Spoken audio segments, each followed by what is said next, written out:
오늘 우리에게 주신 하나님의 말씀은 신약성경 요한복음 12장 20절부터 33절까지의 말씀입니다. 요한복음 12장 20절부터 33절까지의 말씀, 우리에게 주신 하나님의 말씀인 것에 감사하며 우리 다 함께 자리에서 일어나셔서 말씀을 받들어 읽도록 하겠습니다. 요한복음 12장 20절부터 30절까지 말씀 함께 읽겠습니다. 명절에 예배하러 올라온 사람 중에 헬라인 몇이 있는데 그들이 갈릴리 벳세다 사람 빌립에게 가서 청하여 이르되 선생이여 우리가 예수를 배웠고자 하나이다 하니 빌립이 안드레에게 가서 말하고 안드레와 빌립이 예수께 가서 여쭈니 예수께서 대답하여 이르시되 인자가 영광을 얻을 때가 왔도다. 내가 진실로 진실로 너희에게 이르노니 한 알의 밀이 땅에 떨어져 죽지 아니하면 한 알 그대로 있고 죽으면 많은 열매를 맺느니라. 자기의 생명을 사랑하는 자는 잃어버릴 것이요 이 세상에서 자기의 생명을 미워하는 자는 영생하도록 보전하리라. 사람이 나를 섬기려면 나를 따르라. 나 있는 곳에 나를 섬기는 자도 거기 있으리니 사람이 나를 섬기면 내 아버지께서 그를 귀히 여기시리라. 지금 내 마음이 괴로우니 무슨 말을 하리요. 아버지여 나를 구원하여 이때를 면하게 하여 주옵소서. 그러나 내가 이를 위하여 이때에 왔나이다. 아버지여 아버지의 이름을 영광스럽게 하옵소서 하시니 이에 하늘에서 소리가 나서 이르되 내가 이미 영광스럽게 하였고 또다시 영광스럽게 하리라 하시니 곁에 서서 들은 무리는 천둥이 울었다고도 하며 또 어떤 이들은 천사가 그에게 말하였다고도 하니 예수께서 대답하여 이르시되 이 소리가 난 것은 나를 위하여 너희를 위한 것이니라. 아멘. 이는 하나님의 말씀입니다. 하나님 감사합니다. 아멘. 자리에 앉으시겠습니다. 하나님 우리 아버지와 주 예수로부터 오는 은혜와 평강이 예배로 부름받아 나오신 모든 성도님들과 함께 하시기를 간절히 바랍니다. 오늘은 종려주일입니다. 예수님께서 예루살렘으로 들어가시는 때 사람들이 종려나무 가지를 흔들며 예수님을 환영했기에 우리는 이 고난의 주간을 앞두고 이 주일을 종려주일이라 부릅니다. 그런데 우리는 다 알고 있습니다. 사람들이 왜 예수님을 보며 열정적으로 그분을 맞이했는지 말입니다. 왜 그들은 그렇게 열광하고 예수님을 향하여 환호했습니까? 그것은 바로 예수님께서 이 땅의 왕이 되시어서 로마 제국을 쫓아내고 다윗의 나라, 다윗의 제국을 다시 회복시켜 주실 것이라고 믿었기 때문입니다. 그들이 바랬던 것, 그들 마음속에 오랫동안 소망했던 것, 그들이 억눌려 왔기에 그들이 꿈꿔왔던 것을 이제 저분께서 이루어주실 거야 라는 믿음 가운데서 그들은 예수님을 향하여 환호했던 것입니다. 그 모습은 마치 이전에 헬라 제국과 맞서 싸웠던 유다 마카비를 맞이하는 장면과 비슷했습니다. 예수님도 이제 그 유다 마카비처럼 손에 칼을 들고 로마를 벌하실 것이다. 하나님께서 심판하시는 것처럼 예수님께서 칼을 들고 로마를 심판하실 것이고 우리를 다시 부요하게 온 땅 가운데 우리의 이름이 드높아지게 하실 것이다 라고 그들은 믿었습니다. 그러나 여러분 그 열광과 환호가 경멸과 모욕으로 바뀌는 데에는 얼마의 시간이 걸리지 않았습니다. 예수님은 이미 이때 알고 계셨습니다. 너희의 그 환호가, 너희의 그 기대가, 너희의 열광이, 너희의 그 소망이 곧 경멸과 미움으로 저주로 바뀔 것이다 라고 말입니다. 얼마나 외로우셨을까요? 여러분 생각해 보십시오. 분명히 우리를 너무 사랑하셔서 이 땅에 오셨고 우리를 위하여 생명을 내어주시고자 그 고난의 길로 들어가고 있는데 사람들은 예수님이 바라보는 그 십자가를 바라보지 아니하고 오히려 엉뚱한 것을 바라보면서 주님 이거 이뤄주십시오, 저거 이뤄주십시오, 주님 내 소망, 내 희망, 내 꿈, 내가 행복하게 되는 길 그것 당신이 이루어 주셔야 합니다. 이리 끌고 저리 끌고 가려 하니 얼마나 예수님 외로우셨겠습니까? 여러분 우리도 예수님을 그렇게 외롭게 해서는 안 될 줄 믿습니다. 우리는 예수님께서 바라보시는 십자가, 그 십자가를 함께 바라보며 예수님의 뒤에 서서 예수님과 함께 따라갈 수 있는 그런 진정한 백성들이 되기를, 제자들이 되기를 간절히 바랍니다. 그러나 예수님께서는 지금 그런 이들을 경멸하시거나 그들을 마다하지는 않으십니다. 지금 예수님께서 그들의 모습을 보시며 아이고 어떻게 나한테 이럴 수 있을까, 그래도 내가 이들에게 해주고 싶은 것이 있는데 어떻게 이들은 하나도 이해하지 못하고 이럴까라고 생각하지 아니하시고 그 길을 마다하지 않으시며 그 길을 예수님께서는 걸어가십니다. 그런 이유가 무엇입니까? 바로 그것은 하나님께서 그런 이들조차도 사랑하셨기 때문입니다. 하나님께서는 어떤 누구도 하나님의 구원의 역사에서 배제하고자 하지 않으셨고 그들이 아무리 잘못된 것을 구하고 있을지라도 오히려 불쌍히 여기셨으며 하나님의 그 구원의 완성에 그들조차도 동참시키고자 하셨기 때문에 예수님도 그 십자가의 길을 걸으며 그들을 경멸하거나 그들을 구원의 역사에서 배제시키거나 하지 아니하시고 그 십자가의 길을 향하여 묵묵히 걸어가셨다라는 겁니다. 결코 비난하지 않으셨습니다. 예수님께서 지신 십자가는 바로 그런 이들을 위한 십자가였고 바로 그래서 우리가 구원받은 것입니다. 예수님께서는 오직 하나님의 사랑으로 그 힘을 삼아 하루하루를 살아가셨습니다. 예수님의 삶의 원동력은 하나님의 사랑에 있었다라는 겁니다. 이제 그 하나님의 사랑 안에서 하나님의 언약의 완성의 때가 그래서 온 것입니다. 창세기 17장 4절 말씀에 하나님께서는 이렇게 언약하셨습니다. 하나님 보라 내 언약이 너와 함께 있으니 너는 여러 민족의 아버지가 될지라. 바로 하나님께서는 한 선택된 민족만을 구원하시겠다고 하신 것이 아니라 하나님께서 창조하신 모든 피조물들을 구원하시겠다라고 바로 약속하셨다라는 겁니다. 그 언약이 이제 예수 그리스도 안에서 이루어질 때가 온 것입니다. 그래서 오늘 말씀을 보면 헬라인들이 예수님을 배우고자 나왔다라고 성경은 기록하고 있습니다. 한 번도 하나님의 백성으로 살지 못하던 이방 사람들이 이제 예수님을 통하여 새로운 세상이 열리는 그 소문을 듣고 하나님 나라에 동참하고자 예수님 속에서 발견되어진 그 하나님 나라를 보고자 예수님을 찾아 나왔다는 것입니다. 어떤 모습일까? 하나님의 나라는 과연 어떤 모습일까? 지금까지 우리는 이방인으로서 짐승과 같이 대함받았는데 과연 이제 열리는 예수 그리스도 안에서 열리는 하나님 나라는 어떤 모습일까라는 기대를 가지고 예수님 앞에 나왔다라는 것입니다. 여러분, 때가 온 것입니다. 하나님의 날이 열리고 있는 것입니다. 이제 그것을 이루시기 위하여 그렇다면 예수님께서는 어떻게 하십니까? 예수님께서 어떻게 하시는지 23절 말씀에 보면 이렇게 기록되어 있습니다. 예수께서 대답하여 이르시되 인자가 영광을 얻을 때가 왔도다. 아멘. 여러분, 영광, 이 영광이 무엇입니까? 예수님께서 얻으실 때가 되었다는 이 영광은 무엇을 말합니까? 여러분은 영광하면 가장 떠오르는 게 먼저 뭐죠? 하나님께 영광을 올려보냅니다. 연예인들이 이제 수상 소감할 때 그러잖아요. 이 트로피는 하나님의 것입니다. 하나님께 영광 돌립니다. 정말 그게 하나님께 영광일까요? 하나님의 영광입니까? 여러분, 이 유대 사람들이 호산나 호산나 외치는 모습을 보며 그들이 바랬던 모습은 사실 예수님이 말씀하시는 영광과는 좀 다른 영광이었습니다. 예수님이 오늘 이 말씀하시는 영광은 예수님의 죽음을 말하는 영광입니다. 예수님께서 죽으셔야 한다는, 예수님께서 십자가를 지셔야 한다는, 고난당하고 채찍에 맞으셔야 한다는 그것을 말씀하실 때 그것을 영광이라고 말씀하셨습니다. 그런데 참 이상하게도 그것이 예수님께 사용될 때는 이해가 됩니다. 그렇지, 예수님 하나님의 영광을 위하여 십자가를 지셔야지, 하나님의 영광을 위하여 고난 당하셔야지, 채찍에 맞으셔야지, 조롱당하셔야지, 사람들이 침뱉어도 참으셔야지 라고 합니다. 그런데 여러분, 하나님의 영광을 위하여라는 이 말이 우리에게 올 때는 어떻게 사용됩니까? 정말 여러분에게도 이 하나님의 영광이 예수님께서 말씀하셨던 그 영광으로 사용되고 있습니까? 예수님의 죽음을 하나님 보내신 뜻을 따라 그 삶을 다 내어 바치는 그 영광을 말하였지만 이상하게도 우리는 그 영광을 우리의 삶에 가져올 때는 내 삶이 더 성공한 것을 통하여 하나님께 영광 돌리겠다라고 우리는 많이들 말하지 않습니까? 우리의 자녀가 더 성공해서 하나님께 영광되게 해주십시오라고 우리는 고백하지 않습니까? 여러분, 그런데 그것이 영광이 아니라는 겁니다.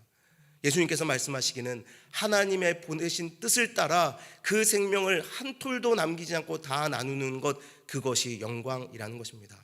여러분, 우리에게도 영광은 그렇게 되어야 할 줄 믿습니다. 그래서 예수님은 이제 십자가로 가시는 그 길을 이렇게 말씀하십니다. 내가 진실로 진실로 너희에게 이르노니 한 알의 밀이 땅에 떨어져 죽지 아니하면 한 알 그대로 있고 죽으면 많은 열매를 맺느니라. 아멘. 예수님께서 이제 한 알의 밀알이 되어서 심기어져야 함을 말씀하십니다. 오직 예수님이 심기어진 이 완전한 은혜만이 우리에게 영원한 생명을 주는 길입니다. 예수님은 그리고 십자가 위에서 한 알의 밀알로서 우리를 위하여 완전하게 심기어지셨고 그분 안에서 우리는 열매 맺는 인생이 되었다는 것입니다. 여러분, 그런데 열매 맺고 있으십니까? 예수님이 심기어지고 예수님께서 열매 맺고 계십니까?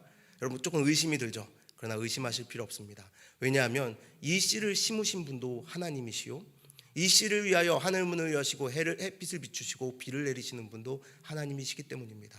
오늘 여러분 삶 속에 심겨진 이 예수 그리스도라는 씨앗은 그래서 지금도 자라고 있습니다. 두려워하지 마시고 이 말씀에 오히려 감사하며 우리는 그저 그 이 말씀을 따라 살아가면 되는 것입니다. 이 심겨진 인생들은 존재가 바뀌었음을 믿어야 합니다. 내가 예수 그리스도를 믿으니 나의 존재는 이제 이전과 같을 수 없구나. 내 안에 예수 그리스도라는 이 은혜의 씨앗이 심겨졌으니 내 존재는 이전과 같을 수 없고 완전히 다른 존재로 변화되었구나라고 여러분 믿으며 하나님의 그 은혜 안에서 살아가면 되시는 겁니다. 자, 그래서 이제 예수님은 그런 이들을 향하여 이렇게 말씀하십니다. 그들의 삶의 방향, 그 존재의 전환의 말씀을 그들에게 이제 이렇게 주십니다. 25절 말씀에 자기의 생명을 사랑하는 자는 잃어버릴 것이요 이 세상에서 자기의 생명을 미워하는 자는 영생하도록 보전하리라. 아멘. 여러분, 이것은 여러분의 생명을 소중하게 생각하지 말라는 뜻이 아닙니다. 전장에 나서는 장수들처럼 죽고자 하면 살 것이요 살고자 하면 죽을 것이다 라는 그런 마음으로 매일매일을 살라는 것이 아닙니다. 이것은 예수님께서 심기어지심으로 열매가 된 인생은 이전에 우리가 생명이라고 여겼던 가짜 생명, 그것을 더 이상 소중하게 생각하는 것이 아니라 예수님으로 말미암아 새롭게 얻은 그 부활의 생명을 사랑함으로 소중하게 여김으로 살아가는 존재가 될 것이다 라는 말씀입니다. 반드시 싹이 나게 하고 자라게 하고 열매 맺게 하실 터이니 이전의 삶을 그리워하거나 이전의 삶을 사랑하거나 이전에 썩어질 것들을 쫓아갔던 그 삶으로 돌아가지 말고 반드시 예수 그리스도로 말미암아 열매 맺는 그 삶을 기대하며 그 앞으로 걸어가라고 예수님은 명령하신 것입니다. 여러분, 우리가 지금까지 중요하게 생각했던 것, 생명처럼 손에 움켜쥐고 있었던 것, 그러니 그것이 뭐라는 겁니까? 다 썩어 없어질 것이라는 겁니다. 이제 그거 움켜쥐고 있지 말고 나로 말미암아 예수 그리스도로 말미암아 너희 안에 심겨진 그 씨앗이 열매 맺는 그 영원한 부활의 생명을 소중히 여기며 그 삶이 이끄는 길로 변화된 존재로 매일을 살아가라 명령하십니다. 여러분, 이것은 죄된 세상에 대한 심판, 사망에 대한 심판을 의미합니다. 이제 예수님은 죄와 사망을 향하여 완전한 심판을 선포하신 것입니다. 여러분, 우리는 이전에는 그 썩어질 것밖에 쫓아갈 수 없는 존재였습니다. 우리 스스로 그것을 바꿀 수가 없었습니다. 여러분, 우리가 아무리 노력한다고 하여도 우리는 이미 이 썩어질 육체 속에서 그것이 최고인 줄 알고 살아가는 존재였다는 겁니다. 그런데 오히려 심판당한 줄 알았던 예수님께서 이제 너희는 그것에 묶여져 있는 존재가 아니다. 너희는 썩어질 것 움켜쥐고 살아가는 존재가 아니다. 죄와 사망의 종노릇하며 그들 밑에서 이 지옥을 살아가는 존재가 아니라 완전히 변화되어서 영원한 부활 생명으로 오늘부터는 하나님 나라를 살아갈 새로운 존재가 되었다라고 선포하신 것입니다. 그러니 이제 예전에 너희가 붙잡고 생명처럼 여겼던 거, 그거 붙잡고 살지 마. 그거 더 사랑하지 마. 우리에게 말씀하십니다. 예수님으로 말미암아 얻는 진정한 생명, 그 열매, 예수님으로 말미암아 맺어진 그 열매 안에서 기쁨으로 오늘을 살아갈 수 있는 우리가 된 것입니다. 바울은 고린도후서에서 이렇게 이야기합니다. 고린도후서 4장 14절부터 16절 말씀에 주 예수를 다시 살리신 이가 예수와 함께 우리도 다시 살리사 너희와 함께 그 앞에 서게 하실 줄을 아노라. 이는 모든 것이 너희를 위함이니 많은 사람의 감사로 말미암아 은혜가 더하여 넘쳐서 하나님께 영광을 돌리게 하려 함이라. 그러므로 우리가 낙심하지 아니하노니 우리의 겉사람은 낡아지나 우리의 속사람은 날로 새로워지도다. 아멘. 썩어질 것은 다 없어지더라도 우리 안에 예수로 말미암아 새롭게 일어난 그 새 생명으로 우리는 이제 살아가게 될 것입니다. 주 예수님으로 말미암아 하나님 앞에서 살아가는 존재, 하나님 나라에 속한 존재로 살게 될 것이라는 겁니다. 이번 주에 저희 교육부 밑에 뉴스 담당하시는 조범민 목사님이랑 메일을 주고받을 일이 있었습니다. 그래서 메일을 주고받았는데 조범민 목사님이 그냥 제가 뭘 보내드렸고 조범민 목사님이 그냥 거기에 이제 감사합니다 이렇게 그냥 받으셨다고 확인 메일을 보냈는데 밑에 한 줄을 더 이렇게 써서 보내셨더라고요. 보통 저랑 이제 조범민 목사님 메일을 주고받으면 특별한 내용 없이 내용 보내고 뭐 받았습니다 확인 정도만 했었는데 그날따라 딱 한 문장이 있더라고요. 근데 이게 뭔가 제 정신을 확 차리게 하는 문장이어서 여러분에게 한번 좀 읽어드리려고 해요. 이게 찾아봤더니 영화 창끝의 주인공인 짐 엘리엇 선교사의 일기에 적혀있던 문장이라고 합니다. 그분의 일기에 이렇게 쓰여져 있었다고 합니다.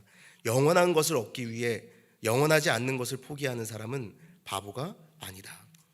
영원한 것을 얻기 위해 영원하지 않는 것을 포기하는 사람은 바보가 아니다. 바로 예수님의 말씀이 이것입니다. 너희 이제 나로 말미암아 영원한 생명을 얻었으니 이전의 생명처럼 여겼던 것 그거 이제 내어버리고 나를 쫓아오라 말씀하시는 것입니다. 겉사람 썩어질 것 이제 그것은 다 내어버리고 낡아져 버려서 없어질 것들은 다 내어버리고 너희 안에 영원한 그 생명을 붙잡으라는 것입니다. 그래서 그 이후의 삶은 하나님 앞에서 예수님과 함께 머무는 삶을 살아가는 것입니다. 예수님과 함께 머무는 곳 그것이 어디입니까? 하나님 나라입니다. 이제 오늘 우리는 하나님 나라를 살 수 있게 된 것입니다. 어제까지는 이 아귀다툼하는 지옥 같은 세상에 살았지만, 죄송합니다, 불교 용어를 써서요, 아귀다툼하는 어떻습니까? 지옥 같은 세상, 뭐라고 표현해도 좋습니다. 이 지옥 같은 세상에 속한 줄 알았지만 바로 오늘 예수님이 내 안에서 그 새 생명의 열매를 틔운 그 순간부터 오늘 우리는 하나님 나라를 사는 존재가 된 것입니다. 여러분, 하나님 나라 정말 살고 계십니까? 그래서 이전에는 죄만 짓고 살던 우리가 예수님과 함께 하나님께 영광 돌리기 위하여 살 수 있게 되었다는 것입니다. 우리는 이제 은혜로 말미암아 하나님께 영광 돌릴 수 있는 존재가 되었습니다. 여러분, 예수님께서 어디서 오셔서 어디로 걸어가셨습니까? 하나님 나라에서 오셔서 보내신 분의 뜻을 따라 십자가의 길을 묵묵히 순종하며 다시 하나님 나라로 가시지 않았습니까? 그 모든 길이 천국입니다. 우리도 하나님 나라로부터 출발하여 지금 오늘 십자가의 길을 걷고 있지 않습니까? 여러분, 혹시 그 길을 걷고 계시지 않다면 그 길로 돌아오시길 바랍니다. 그 길이 천국인 줄 믿습니다. 그리고 그 길을 따라 걸어야 영원한 사랑과 평화가 넘치는 하나님 나라로 가게 되는 것입니다. 물론 예수님으로 말미암아 열매 맺은 영원한 그 삶을 살아가는 것은 쉬운 길은 아닐 겁니다. 왜냐하면 우리의 육체는 이전으로 돌아가기를 원하기 때문입니다. 이전에 악한 것에 여전히 젖어 있기 때문입니다. 예수님의 고백을 한번 들어보시기 바랍니다. 27절 말씀에 지금 내 마음이 괴로우니 무슨 말을 하리요? 아버지여, 나를 구원하여 이때를 면하게 하여 주옵소서. 그러나 내가 이를 위하여 이때에 왔나이다. 아멘. 완전한 육체를 가지셨던 예수님, 완전한 인간이셨던 예수님께서도 그것이 쉬운 일이 아니다라고 말씀하셨습니다. 예수님도 외로우셨고 예수님도 고뇌하셨고 예수님도 고통을 느끼셨습니다. 그런데 여기서 중요한 것이 무엇입니까? 그러나라는 겁니다. 그러나 그 일이 괴로울지라도, 그 일이 외로울지라도, 그 일이 영원한 고난과 혼란을 받는 길이라 할지라도 나는 하나님의 보내신 뜻을 따라 이때를 위하여 이곳에 왔으니 나는 반드시 하나님의 영광을 바라보며 걸어가겠습니다라고 말씀하시는 그 믿음의 고백, 여러분, 이제 우리는 그 길을 따라야 합니다. 여러분 안에 심겨진 씨앗, 예수님의 씨앗 맞으십니까? 그렇다면 오늘 우리 인생에 그 씨앗으로 말미암아 열매 맺는 것은 예수님의 모습이어야 할 줄 믿습니다. 예수님이 심기어졌으니 예수님의 열매가 맺어져야 합니다. 그런데 왜 우리는 아직도 30배, 60배, 100배 그 결실이, 다른 결과들이 나타나기를 바랍니까? 왜 분명히 예수님께서는, 하나님께서는 우리 안에 내가 예수 그리스도라는 그 하나님의 아들 메시아의 씨앗을 너희 안에 심었다라고 말씀하셨지만 우리는 하나님 감사합니다, 씨앗 심어주셔서 감사합니다. 그런데 30배, 60배, 100배 다른 결실 맺게 해주십시오라고 고백합니까? 왜 그것을 구합니까? 천국이 아닌 것을, 하나님 나라가 아닌 것을 왜 하나님께 구합니까? 우리가 진정 예수님의 십자가로 하나님의 백성이 되었음을 믿고 있다면 예수님의 계신 곳이 머물며 복음의 열매를 맺는 삶을 살아야 할 줄 믿습니다. 여러분, 제가 한 분을 소개해 드리도록 하겠습니다. 바로 그 길을 걸어가신 분입니다. 한 선교사님의 편지를 먼저 읽어 드릴 텐데요, 이 선교사님이 어머니 아버지께 쓴 편지입니다. 이곳 조선 땅은 참으로 아름다운 곳입니다. 모두들 하나님을 닮은 사람들 같습니다. 선한 마음과 복음에 대한 열정으로 보아 아마 몇십 년이 지나면 이곳은 예수님의 사랑이 넘치는 곳이 될 것 같습니다. 저는 복음을 듣기 위해 20km를 맨발로 걸어오는 아이들을 보았을 때 그들 안에 있는 하나님의 사랑 때문에 오히려 위로를 받습니다. 그러나 한편에서는 탄압이 점점 심해지고 있습니다. 그저께는 예수님을 영접한 지 일주일도 안 된 서너 명이 끌려가 순교했고 토마스 선교사와 제임스 선교사도 순교했습니다. 선교본부에서는 철수하라는 지시가 있었지만 대부분의 선교사들은 그들이 전도한 조선인들과 아직도 숨어서 예배를 드리고 있습니다. 그들은 모두가 순교를 할 작정인가 봅니다. 오늘 밤은 유난히도 고향으로 돌아가고 싶습니다. 외국인을 죽이고 기독교를 증오한다는 소문 때문에 부두에서 저를 끝까지 말리셨던 어머니의 얼굴이 자꾸 제 눈앞에 어른거립니다. 아버지, 어머니, 어쩌면 이 편지가 마지막일 수도 있습니다. 제가 이곳에 오기 전 뒤뜰에 심었던 한 알의 씨앗으로 이제 내년이면 온 동네가 꽃으로 가득하겠죠. 그리고 또 다른 씨앗을 만들겠죠. 저는 이곳에 작은 씨앗이 되기로 결심했습니다. 제가 씨앗이 되어 이 땅에 묻히게 되었을 때 조선 땅에는 많은 꽃들이 피고 그들도 여러 나라에서 씨앗이 될 것입니다. 저는 이 땅에 저의 심장을 묻겠습니다. 바로 이것은 제가 조선을 향해 가지는 열정이 아니라 하나님께서 조선을 향해 가지신 열정이라는 것을 알게 되었습니다. 어머니 아버지 사랑합니다. 이 편지를 쓴 선교사는 1907년 9월에 남감리 교회 여자 외국 선교부 파송을 받아 조선으로 온 루비 캔드릭이라는 선교사입니다. 그녀는 1907년 9월에 조선에 왔고 1908년 6월 19일에 맹장염에 걸려 죽었습니다. 고작 9개월간의 선교 사역이었습니다. 조선에 와서 아직 언어도 채 배우지 못했기 때문에 선교의 사역도 제대로 시작하지 못한 상황이었습니다. 조선 선교의 꿈, 그 꿈을 이루지도 못한 채 25살의 나이로 주님의 부르심을 받은 것입니다. 하지만 여러분, 그녀의 죽음은 헛되지 않았습니다. 그녀는 병상에서 선교 편지를 보냈습니다. 그 내용은 이랬습니다. 만일 내가 죽으면 텍사스 청년들에게 가서 10명씩, 20명씩, 50명씩 조선으로 와 달라라는 편지의 내용이었습니다. 이 편지는 그녀가 죽었다라는 전보와 함께 텍사스 에버 청년의 컨퍼런스에 도착했습니다. 그래서 그 자리에 참석한 수많은 젊은이의 가슴에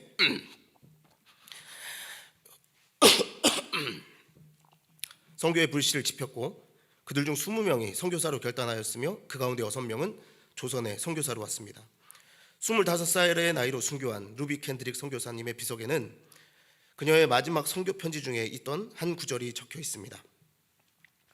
만일 내게 1000개의 생명이 있다면 그것을 모두 조선에 바치겠습니다.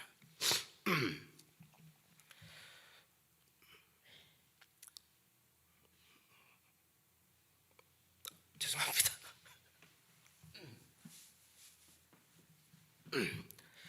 예수님을 믿기는커녕 알지도 못했던 사람들, 교회를 오히려 저주했던 사람들, 배운 것 없고 아프고 소외받는 사람들이 가득했던 그 나라. 그러나 그녀 안에 심겨진 예수님이라는 씨앗은 열매를 맺었고 예수님께서 보여주셨던 그 겸손과 사랑과 인내로 이 선교사님은 조선과 하나가 되었습니다. 그리고 그 수많은 열매는 오늘도 맺어지고 있습니다. 그런데 여러분, 우리는 어떻습니까? 혹시 우리는 예수님에게서 여전히 다른 열매를 바라고 있지는 않으십니까? 예수님이 심기어지셨으면 예수님의 열매가 맺어져야 하는데 우리는 낡아질 것을 예수님에게 찾으면서 그것으로 하나님께 영광 돌리겠다고 하지 않습니까? 여러분, 우리의 심장을 하나님께 드리기를 바랍니다.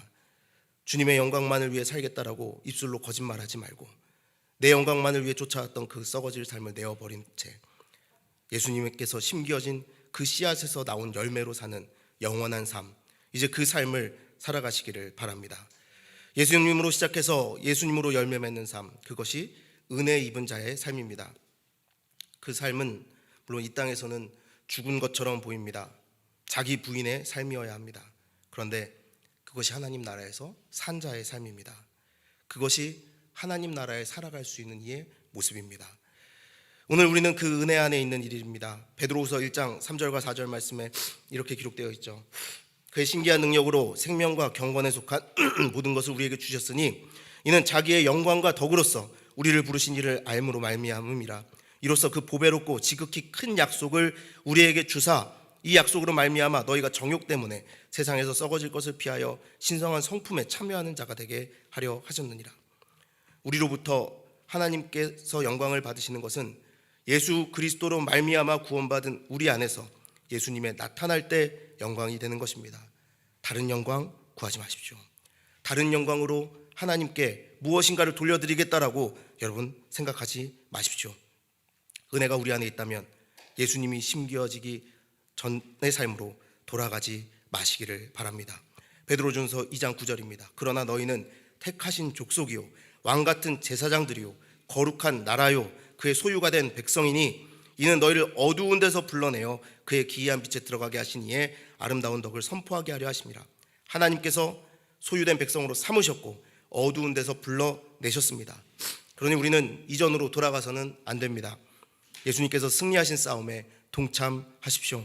예수님께서 이미 다 이루신 것을 믿으시며 여러분 이제 여러분이 지금까지 생명처럼 여겼던 손에 쥐었던 것들 다 내려놓으시기 바랍니다. 여러분이 살아가는 그곳에 예수님께서 여러분에게 주신 그 생명의 열매 가운데 나오는 씨앗들을 심어가시기를 바랍니다. 이 땅에 사는 동안 여러분 예수님 안 믿는 다른 사람들이랑 같아지려 하거나 그들과 동일한 수준으로 살아가서 어찌 우리가 그리스도인이라 하겠습니까? 그리고 어찌 사람들이 우리를 보며 주님 앞으로 나오겠습니까? 우리가 있는 데서 어찌 미움이 있고 분노가 있고 절망이 있고 어둠이 있겠습니까? 이제 완전히 다른 존재, 여러분 그 다른 존재가 되어 은혜에 감사하며 새로운 열매를 맺는 저와 여러분 되시기를 간절히 바랍니다.